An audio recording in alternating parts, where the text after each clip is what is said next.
Mes parents ont dit que j'avais terni leur nom, mais ils ne savaient même pas qui était le père.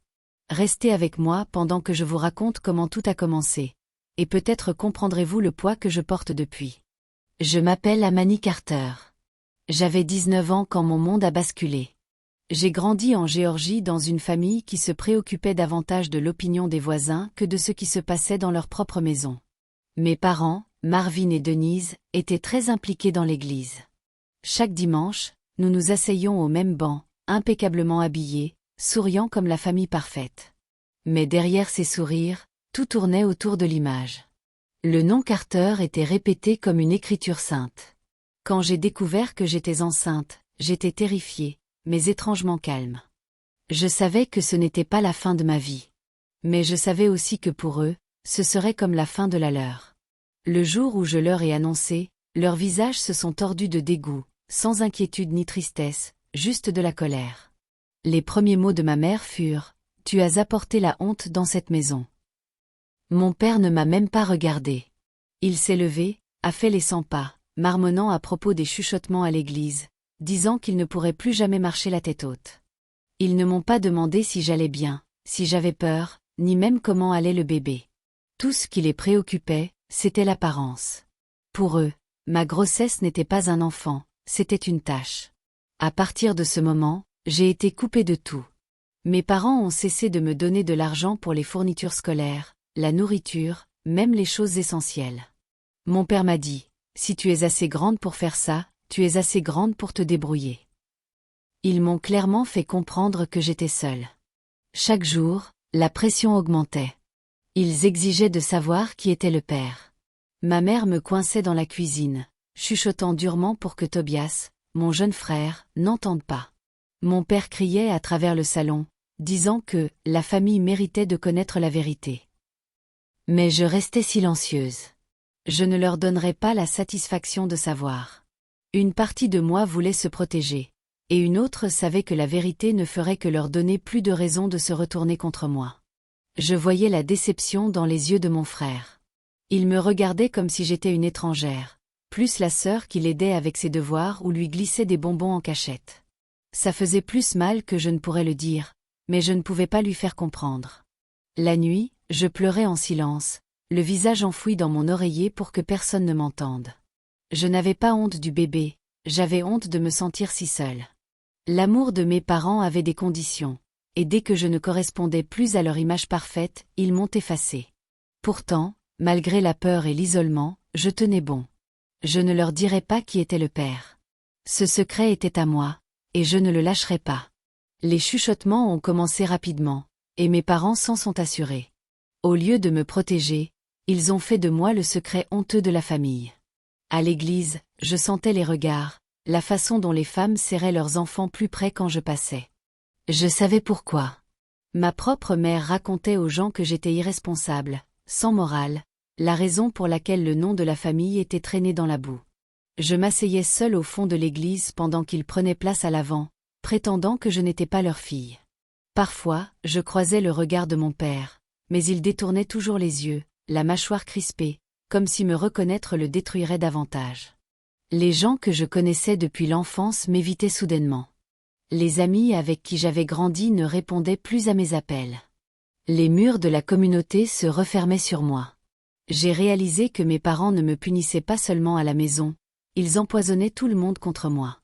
La partie la plus dure était Tobias. Mon petit frère avait toujours été mon ombre. Nous rions ensemble tard dans la nuit, partageant des secrets et des rêves d'avenir. Mais après que les chuchotements de mes parents l'eurent atteint, il a cessé de venir vers moi. Un soir, j'ai essayé de m'asseoir à côté de lui à table, et il s'est levé sans un mot, changeant de place. Quand je lui ai demandé pourquoi, il a marmonné « Tu nous as humiliés », sans me regarder dans les yeux. C'était comme un coup de couteau dans la poitrine. Plus mes parents répandaient leur version de l'histoire, moins j'avais d'importance à leurs yeux. Ma santé, mes peurs, le bébé qui grandissait en moi, rien de tout cela ne comptait. Ma mère se plaignait de combien il était coûteux de maintenir les apparences à l'église maintenant, que les dons avaient ralenti parce que les gens ne respectaient plus notre famille. Mon père disait, plus d'une fois, que si j'avais un minimum de considération, je quitterais la ville pour qu'ils puissent sauver ce qu'il restait de leur réputation. Je me sentais invisible dans ma propre maison. Certaines nuits, je souhaitais que quelqu'un me demande si je mangeais assez, si j'avais peur de l'accouchement, si j'avais quelqu'un sur qui m'appuyer. Mais ces questions ne venaient jamais. À la place, j'avais droit à plus d'accusations, plus d'exigences pour révéler le nom du père. À chaque fois que mon père aboyait la question, je me mordais la langue jusqu'à sentir le goût du sang, car je savais que la vérité ne changerait rien. Si je leur disais que c'était Jordan, ils ne se précipiteraient pas à mes côtés. Ils se précipiteraient vers lui. Sa famille avait de l'argent, du pouvoir, de l'influence. Mes parents avaient déjà choisi leur camp, et ce n'était pas le mien. Alors, je gardais le secret près de mon cœur.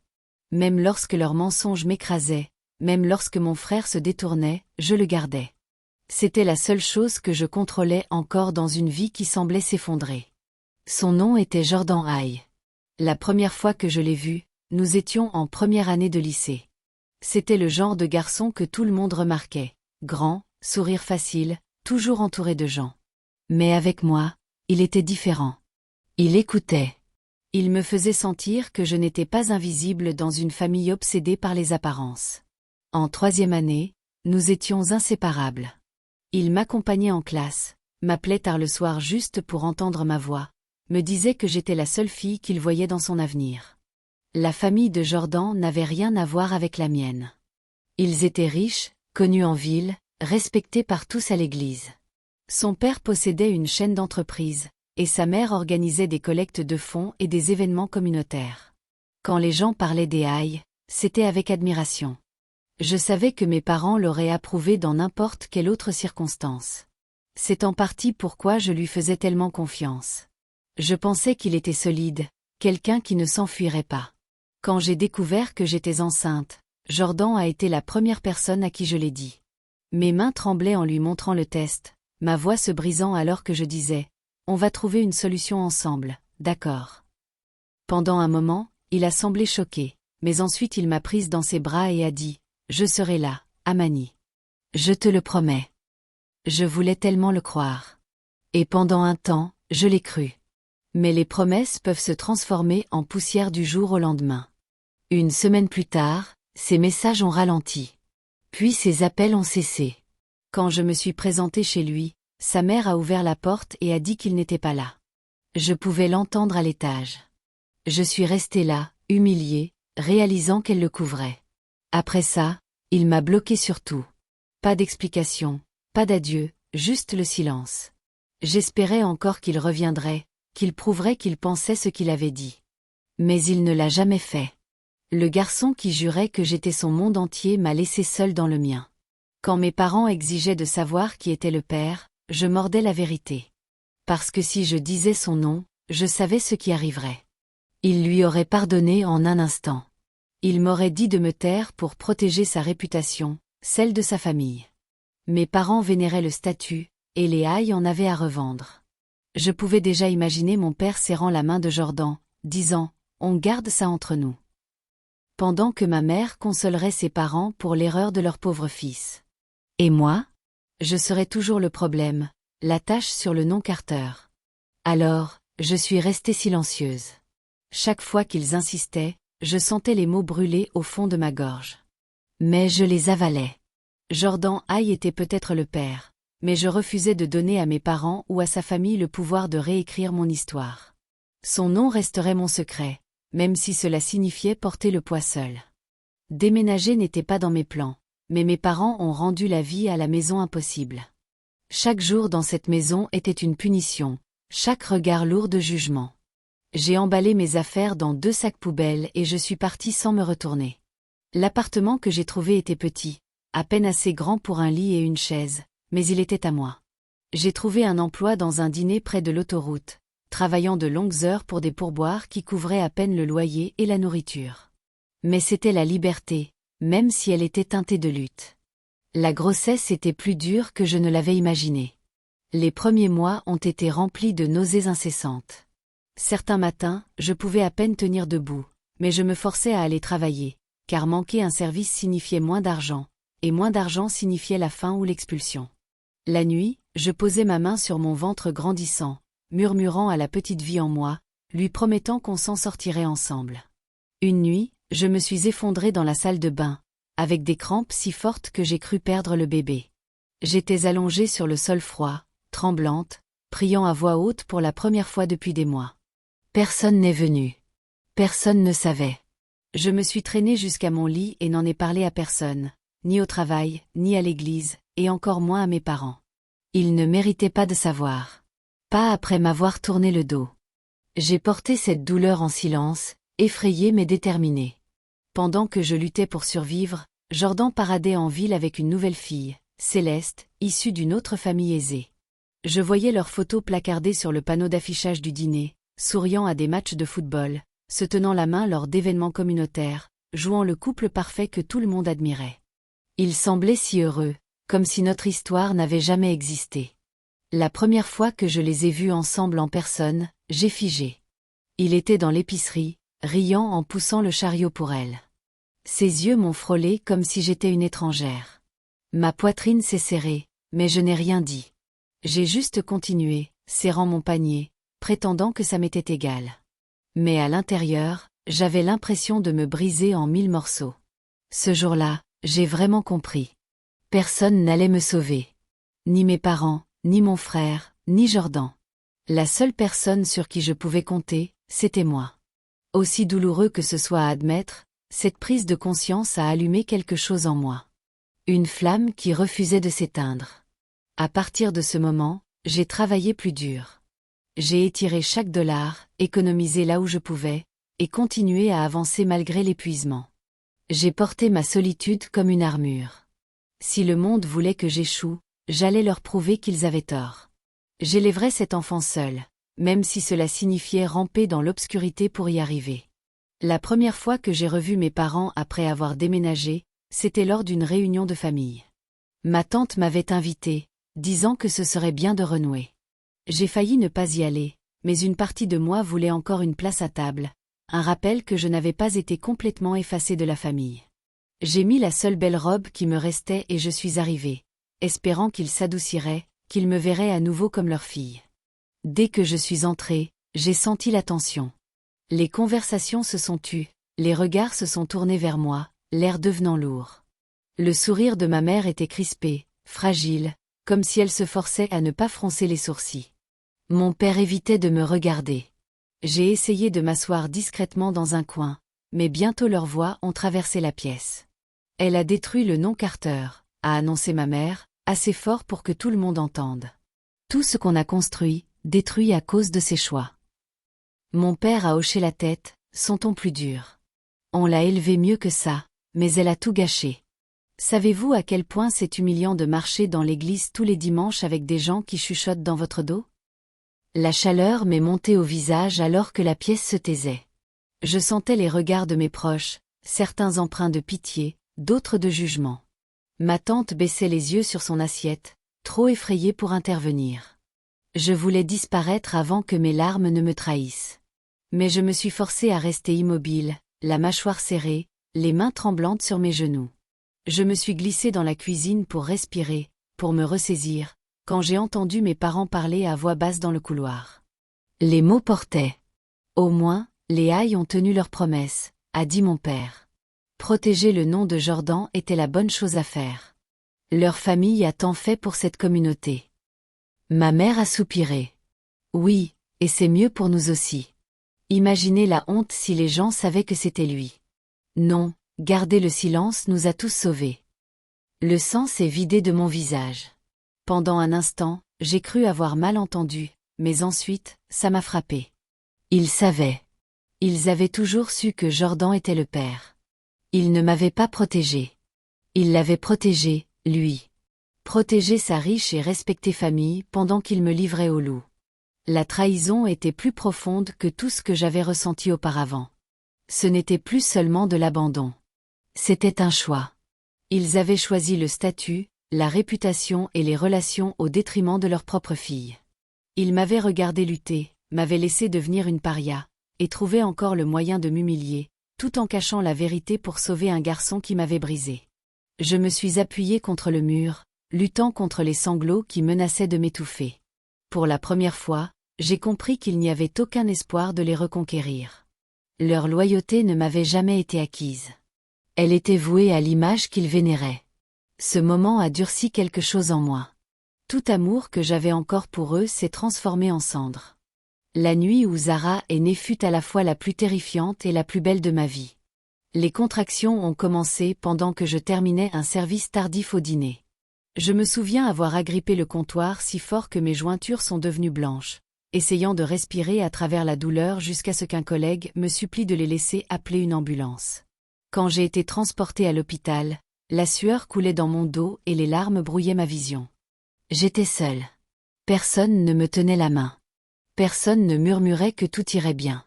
La salle d'accouchement n'était remplie que d'infirmières et du son de mes propres cris. Les heures semblaient des jours alors que je luttais contre vague après vague de douleur. Il y avait des moments où je ne pensais pas pouvoir y arriver. Mais à l'aube, son premier cri a rempli la pièce. Quand ils l'ont posée sur ma poitrine, tout le reste a disparu. Elle était minuscule, chaude et parfaite. Je l'ai nommée Zara, car cela signifiait lumière, et elle était exactement cela. La lumière perçant toute mon obscurité. Pendant un bref instant, j'ai permis à l'espoir de renaître. Peut-être que lorsqu'ils l'apprendraient, mes parents s'adouciraient. Peut-être que voir leur petite fille ferait fondre la glace dans leur cœur. Je les ai appelés depuis mon lit d'hôpital, la voix tremblante, elle est là. Votre petite fille est là. Le silence s'est étiré à l'autre bout du fil avant que ma mère ne parle enfin. Cet enfant n'est pas de la famille, a-t-elle dit froidement. La voix de mon père a suivi, dure et définitive, ne nous appelle plus jamais à ce sujet. Puis la ligne s'est coupée. Ce rejet m'a frappé plus fort que n'importe quelle contraction. Je regardais le petit visage de Zara, ses minuscules doigts s'enroulant autour des miens, et je sentais une vague de colère se mêler à l'amour qui gonflait dans ma poitrine. Comment pouvait-il la renier? Comment pouvait-il regarder un enfant innocent et décider qu'elle ne méritait pas leur lignée? À ce moment-là, j'ai réalisé que je ne pourrais plus jamais compter sur eux. Ni pour de l'aide, ni pour de l'amour, ni même pour une reconnaissance. Je serrais Zara contre moi et murmurais des promesses dans ses cheveux doux. Je lui promettais qu'elle ne se sentirait jamais indésirable. Je lui promettais qu'elle grandirait en sachant qu'elle était aimée au-delà de toute mesure. Je lui promettais de la protéger de la cruauté des gens qui valorisaient la réputation plus que la famille. Mais sous ces promesses, quelque chose d'autre remuait. Une graine que je ne voulais pas encore nommer. Un vœu silencieux qu'un jour, ils regretteraient de nous avoir tourné le dos. Un jour, ils devraient faire face à la vérité qu'ils avaient si durement tenté d'enterrer. 4 années ont passé comme un tourbillon. Zara était devenue une petite fille lumineuse et curieuse avec de grands yeux qui portaient ma force et les traits indéniables de Jordan.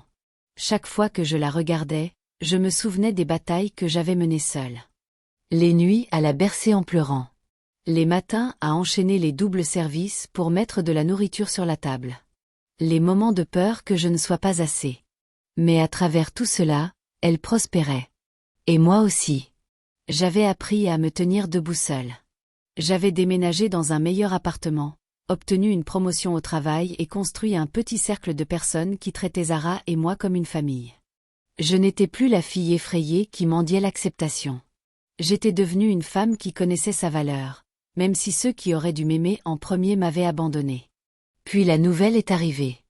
Jordan Hay était fiancé. Sa fiancée était Céleste Morgan, la fille polie d'un riche homme d'affaires. Leur fiançailles faisait la une des journaux locaux et des potins à l'église.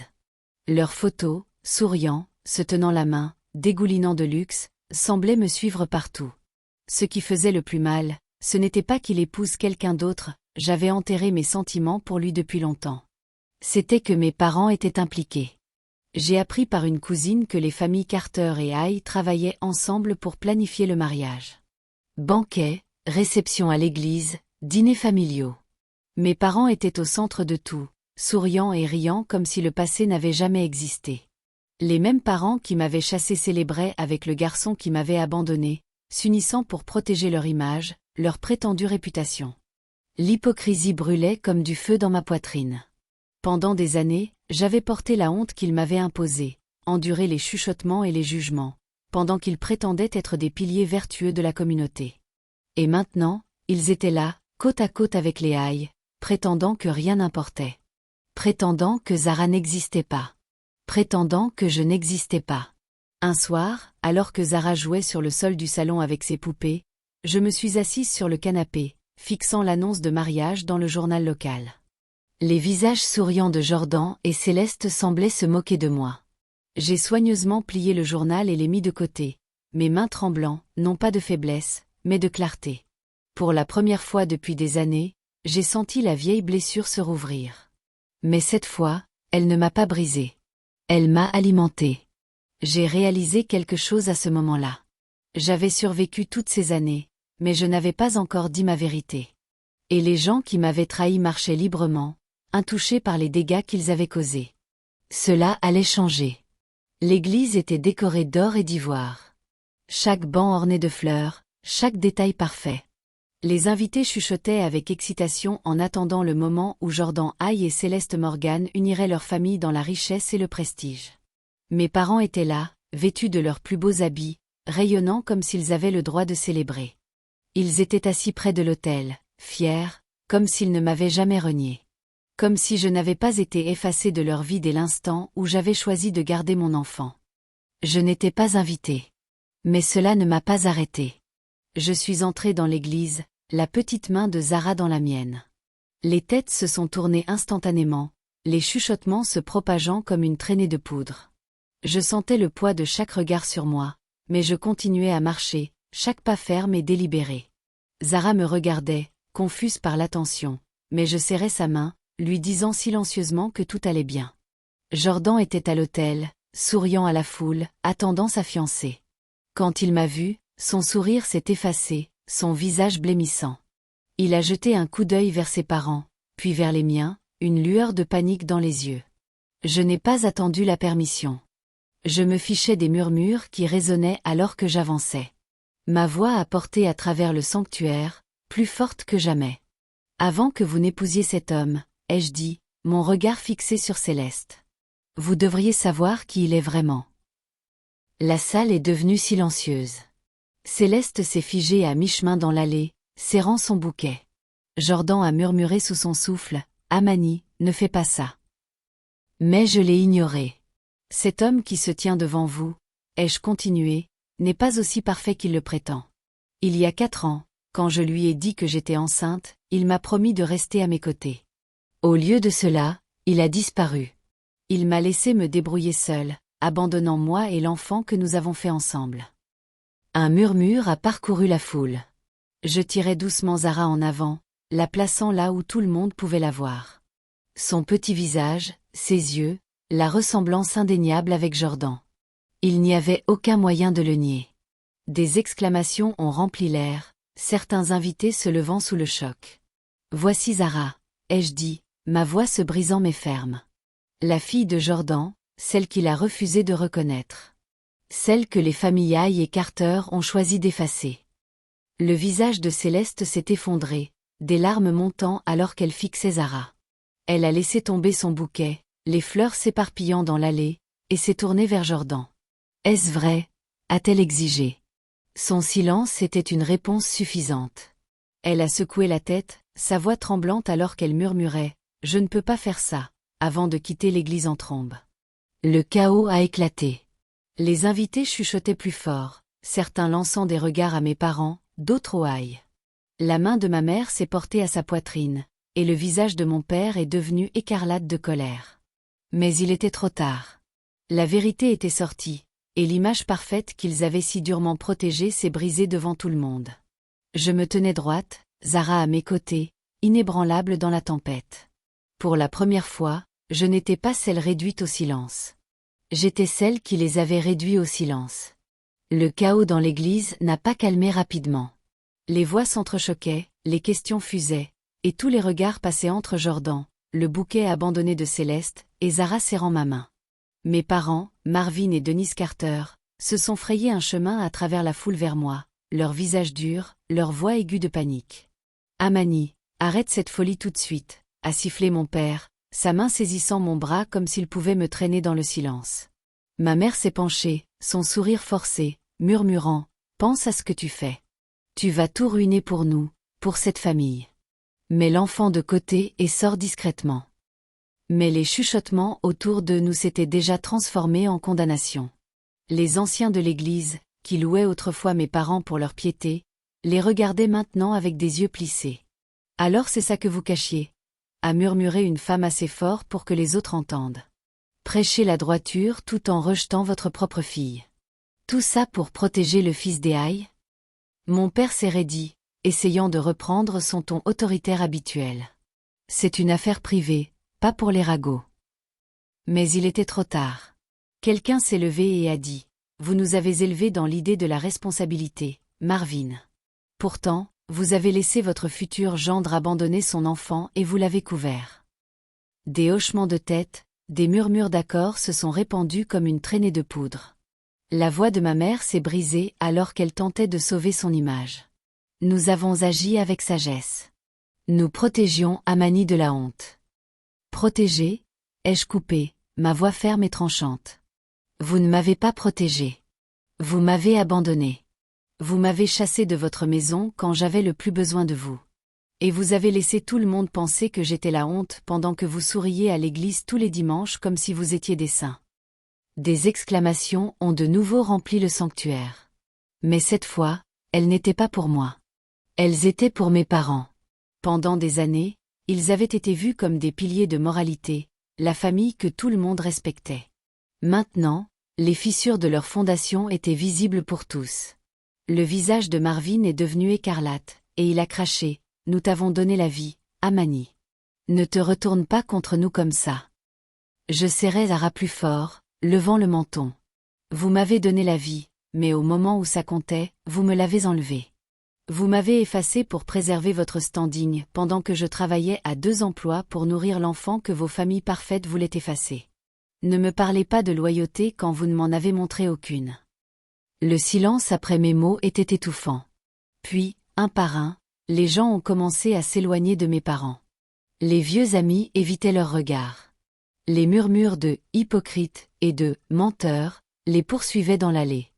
Leur empire de respect, bâti sur des mensonges polis, s'est écroulé en une seule matinée. Marvin a tendu la main vers moi à nouveau, la désespérance remplaçant la colère. « Amani, s'il te plaît, parlons. On peut arranger ça. » J'ai reculé. « Non, vous avez choisi votre réputation plutôt que votre fille. Ça ne s'arrange pas. » Et avec la main de Zara dans la mienne, je suis sortie de l'église, laissant leur chute derrière moi. La porte de l'église s'est refermée derrière moi, et pour la première fois en années, le poids sur ma poitrine semblait s'alléger. Ma main serrait les petits doigts de Zara, ses petits pas pressés pour suivre les miens alors que nous nous éloignions des exclamations, des chuchotements et des illusions brisées des familles Carter et Haï. « Maman » a murmuré Zara, levant la tête vers moi. « On rentre à la maison. » Je me suis arrêtée, respirant l'air frais, sentant le picotement des larmes dans mes yeux. « Non, ma chérie, » ai-je dit doucement, m'agenouillant à son niveau. « On va quelque part de mieux, un endroit rien que pour nous. » Pendant trop longtemps, j'avais laissé ma vie être dictée par l'orgueil des autres. L'obsession de mes parents pour leur nom, la lâcheté de Jordan, les ragots cruels de la ville. Mais en regardant dans les grands yeux innocents de Zara, j'ai réalisé quelque chose d'incontestable. Je n'avais plus besoin de leur approbation. J'avais survécu sans, et maintenant j'avais plus que de la survie. J'avais un but. Dans les semaines qui ont suivi, j'ai vendu le peu que je possédais, économisé chaque dollar de mon travail, et emballé notre petit appartement. Mes parents n'ont fait aucun effort pour me contacter. Peut-être étaient-ils trop occupés à sauver les morceaux de leur réputation. Jordan a essayé une fois, envoyant un message pathétique demandant à parler, mais je n'ai jamais répondu.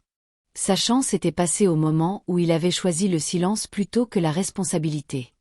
J'ai choisi une ville assez loin pour que personne ne connaisse le nom Carter. Personne ne se souciait des Haï. Et personne ne chuchotait à propos d'une fille ruinée par sa propre famille. Pour la première fois, Amani n'était pas la honte, le problème ou celle qui avait ruiné le nom. J'étais simplement moi, une femme se reconstruisant avec une force tranquille et un enfant qui dépendait d'elle. La nouvelle ville nous a accueillis avec l'anonymat. J'ai trouvé un travail dans un centre communautaire, aidant des jeunes mères comme moi qui luttaient pour trouver leur repère. Chaque jour, je transformais ma douleur en but, et lentement, j'ai commencé à voir mes cicatrices comme des preuves de survie plutôt que de honte. Zara prospérait. Elle riait facilement, se faisait des amis rapidement et portait une joie que j'avais craint qu'elle ne connaisse jamais. Le soir, quand je l'abordais, elle passait ses bras autour de mon cou et murmurait « T'es la meilleure maman du monde ». Et à chaque fois, mon cœur se gonflait, car je savais qu'elle ne me réconfortait pas seulement, elle disait la vérité. Un soir, alors que le soleil se couchait sur l'horizon de notre nouvelle maison, Zara et moi nous tenions sur le balcon de notre petit appartement, la ville scintillant sous nous. Je la serrais contre moi, savourant l'instant. Ils ont dit que j'avais ruiné leur nom, ai-je murmuré pour moi-même, les mots n'étant plus lourds mais libérateurs. Mais la vérité, c'est que j'ai repris le mien. Et avec le rire de Zara résonnant dans mes oreilles, je savais que j'avais enfin trouvé quelque chose de plus fort que leur jugement, la dignité, la liberté et le pouvoir de définir ma propre histoire. Réponse à votre question. Amani a-t-elle fait le bon choix en coupant les ponts et en recommençant à zéro avec Zara, ou aurait-elle dû donner une autre chance à ses parents et à Jordan? À mon avis, Amani a absolument fait le bon choix en coupant les ponts et en commençant une nouvelle vie avec Zara. Voici pourquoi.